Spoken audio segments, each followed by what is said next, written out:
अस्सलाम वालेकुम गाइस। तो कल मैं ब्लॉग नहीं बना पाई थी क्योंकि कल बस समझिए कल मैं मौत के मुंह से बच के आ गई।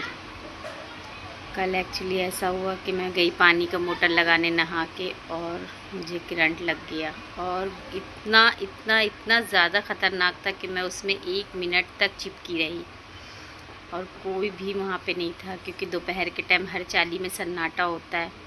तो कोई भी नहीं था वहाँ पर जो मुझे देखता। मैं 1 सेकंड तक चिपकी रही। मेरा बेटा पीछे बैठा था, वो आवाज़ दे रहा है सबको कि कोई मोटर बंद कर दो, कोई मोटर बंद कर दो, लेकिन कोई भी सुनने वाला नहीं था वहाँ पर। तो मैं काफ़ी देर तक उसमें चिपकी रही और पता नहीं कहाँ से कौन अल्लाह का बंदा था जो वहाँ से अपने घर से निकला। तब उसने चीख पुकार मचाई, तब सामने से प्लग निकला। जिस घर में मोटर लगता है वहाँ से प्लग निकला। तो जिस घर से मोटर लगाती हूँ वहाँ से किसी ने मोटर खींचा। जब खींचा तब मैं अपने ओट्टे पे आके गिरी धड़ से। तो काफ़ी चोट आ गई मेरे और काफ़ी देर तक तो मुझे होश ही नहीं था कि मतलब कौन मुझे मेरे घर लेके आया या किसने मुझे उठाया, क्या है, कुछ मुझे होश नहीं था। जब मेरी आंखें खुली तो मेरे घर में बहुत पब्लिक जमा थी। काफ़ी देर तक तो मुझे होश ही नहीं था और हाथ पैर सब सफ़ेद हो गए थे मेरे। सब लोग मुझे लेके हॉस्पिटल भागे। काफ़ी मतलब माहौल टेंशन का हो गया था। मुझे भी ऐसा फ़ील हो रहा था कि मैं अब बच नहीं पाऊँगी क्योंकि मेरे मुंह से आवाज़ सब बंद हो गई थी। मैं चिल्लाने की कोशिश कर रही थी लेकिन करंट का झटका इतना ज़्यादा था कि मेरे मुंह से आवाज़ नहीं निकल रही थी। 1 मिनट तक मैं उसमें चिपकी थी।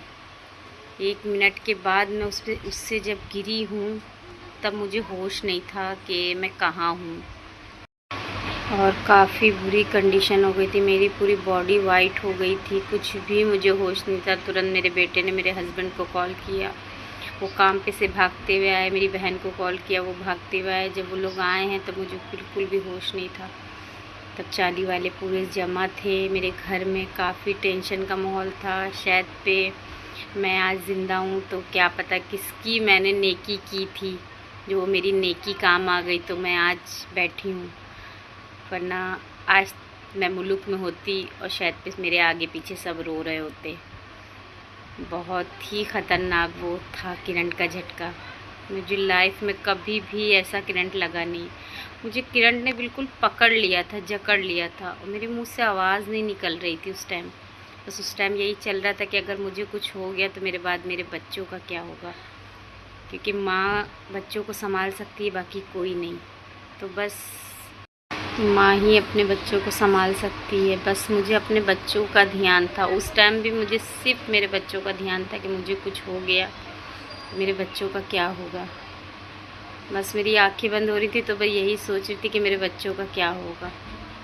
अल्लाह ना करे किसी की माँ अपने बच्चों को छोड़ के जाए, क्योंकि मेरे बाजू में एक हादसा हो चुका है कि छोटे छोटे बच्चे हैं और माँ चली गई।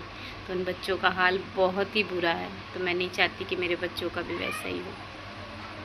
तो अल्लाह का शुक्र है, मैं ऊपर वाले का शुक्र भेजती हूँ कि क्या पता किसकी नेकी थी जो आज मैं ज़िंदा हूँ। चलिए मिलते हैं आपसे नेक्स्ट व्लॉग में। बाय बाय, अल्लाह हाफिज़।